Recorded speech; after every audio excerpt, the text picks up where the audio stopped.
Welcome to மிதுஸ் kitchen. இன்றைக்கி நம்ம channel என்ன பார்க்க போகிறோம் அப்படின்னா பீட்ரூட் பிரியாணி ரெசிபி தாங்க பார்க்க போகிறோம். அதுக்காக ஒரு பவுலில் வந்து பீட்ரூட் வந்து குட்டி குட்டி கட் பண்ணி எடுத்து வச்சிருக்கேன். ஒரே ஒரு பீட்ரூட் மட்டும் தோல் சீவிட்டு கட் பண்ணி எடுத்து வச்சிருக்கேன். இது கூடவே ஒரு டம்ளர் அரிசி எடுத்து வச்சிருக்கேங்க.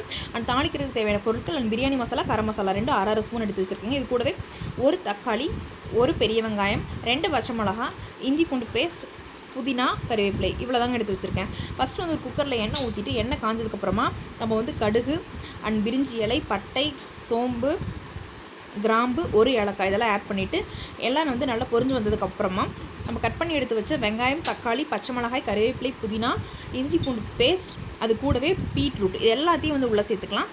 இப்போ வந்து அரை ஸ்பூன் கரம் மசாலா, அரை ஸ்பூன் பிரியாணி மசாலா இதையும் எடுத்து வச்சுருக்கோம் இல்லையா, அதையும் வந்து உள்ளே சேர்த்துடலாம். இது கூடவே ஒரு ஸ்பூன் மட்டும் தயிர் ஆட் பண்ணிக்கோங்க. தயிர் வந்து வேணும்னா சேர்த்துக்கோங்க, இல்லைன்னா விட்டுருங்க, ஆப்ஷனல் தான். இது கூடவே தேவையான அளவுக்கு சால்ட் ஆட் பண்ணிவிட்டு கொஞ்சமாக வந்து தண்ணி சேர்த்துட்டு இதை வந்து நல்லா மிக்ஸ் பண்ணி விட்டதுக்கப்புறமா கொஞ்சமாக தண்ணி மட்டும் சேர்த்துக்கோங்க. ஏன்னா அப்போ தான் வந்து அந்த கரம் மசாலா, பிரியாணி மசாலா வந்து அடி பிடிக்காமல் இருக்குங்க. அதுக்காக ஒரு 2 ஸ்பூன் அளவுக்கு மட்டும் தண்ணி சேர்த்துக்கோங்க. தண்ணி சேர்த்துட்டு இந்த மாதிரி நல்லா மிக்ஸ் பண்ணி விட்டுருங்க. மிக்ஸ் பண்ணி விட்டுட்டு சைட்லலாம் நல்லா எண்ணெய் பிரிஞ்சு இந்த மாதிரி வரணுங்க. அந்த அளவுக்கு வந்து இந்த வெஜிடபிள்ஸ் எல்லாத்தையும் வந்து நல்லா வதக்கி விட்டுருங்க.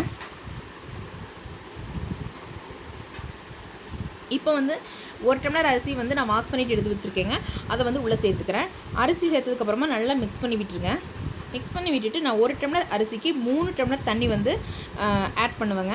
அதனால் சைடில் வந்து நான் சுடு தண்ணி வந்து எடுத்து வச்சுருக்கேன். அந்த தண்ணி வந்து நான் ஆட் பண்ணிக்கிறேன். நீங்கள் நார்மல் கோல்ட் வாட்டர் கூட ஆட் பண்ணிக்கலாம்.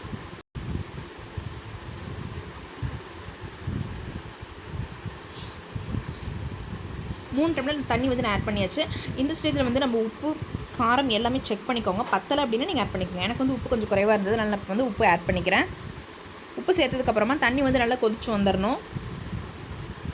இந்த ஸ்டேஜில் ஒரு ஸ்பூன் மட்டும் எண்ணெய் சேர்த்துக்கோங்க. அப்போ தான் வந்து சாதம் வந்து உதிரியாக நல்லா வருங்க. நான் வந்து பொன்னி அரிசி தான் சேர்த்துருக்கேன். நீங்கள் பாஸ்மதி ரைஸ் இருக்கும் இல்லைங்களா, பாஸ்மதி ரைஸ் அண்ட் சீரக சம்பா இதுலலாம் கூட நீங்கள் இந்த பீட்ரூட் பிரியாணி வந்து செய்யலாம். ரொம்ப டேஸ்டியாக இருக்குங்க.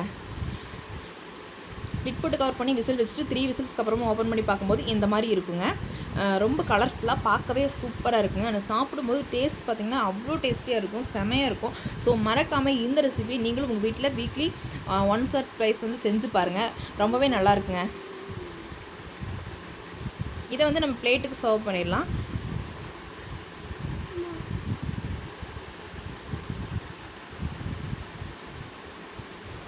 பிளேட் சர்வ் பண்ணதுக்கப்புறமா அப்படி இருக்காங்க. தயிர் பச்சடி இதெல்லாம் எதுவுமே தேவையில்லைங்க. ஜஸ்ட் அப்படியே வந்து சாப்பிட்லாம். அந்தளவுக்கு இந்த பீட்ரூட் பிரியாணி ரெசிபி வந்து ரொம்ப சூப்பராக இருக்குங்க. அண்ட் ஹெல்த்தியான ரெசிபியும் கூட. ஸோ இந்த ரெசிபியை உங்கள் வீட்டில் நீங்களும் ட்ரை பண்ணுங்கள். மறக்காமல் மிதுஸ் கிச்சனுக்கு எல்லோரும் சப்ஸ்கிரைப் பண்ணிக்கோங்க. தேங்க்ஸ் ஃபார் வாட்சிங். Thank you to all.